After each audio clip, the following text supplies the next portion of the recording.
ഡിപ്പാർട്ട്മെന്റിൽ തന്നെ സമർത്ഥനായ അന്വേഷണ ഉദ്യോഗസ്ഥൻ അജയ് രാമേന്ദ്രൻ ഈ കേസ് ഏറ്റെടുത്ത് അന്വേഷണം ആരംഭിച്ചു.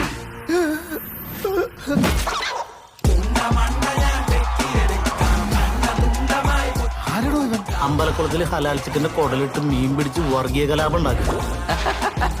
നമ്മുടെ പോലീസ് സ്റ്റേഷന്റെ ഫോട്ടോ എടുത്ത് ഓയിലച്ചിട്ട് വിൽക്കാൻ നോക്കിയൊരു കേസ് ഉണ്ടായിരുന്നില്ല, അത് ഇവനാ. പണ്ട് കുട്ടികളുടെ ഭാവിക്ക് വേണ്ടി നമ്മുടെ സ്കൂളിന് തീയിടാൻ പറഞ്ഞോളാണ് ഞാൻ. പക്ഷെ സ്റ്റാഫ് റൂം മാത്രമേ കത്തിച്ചു.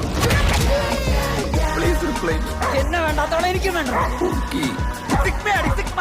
ഡിസംബർ 16-ാം തീയതി എന്റെ കല്യാണം. ഏതെങ്കിലും ഒരു നാറ് ഈ കല്യാണം മുടക്കാൻ നോക്കിയാൽ ജിക്കു നിന്റെ ഒക്കെ നെഞ്ചത്തൂടെ ബസ്.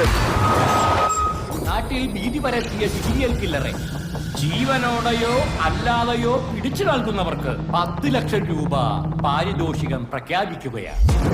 കൊലച്ചിരിയുടെ ഓളങ്ങളിൽ ചോര കൊണ്ട് കവിത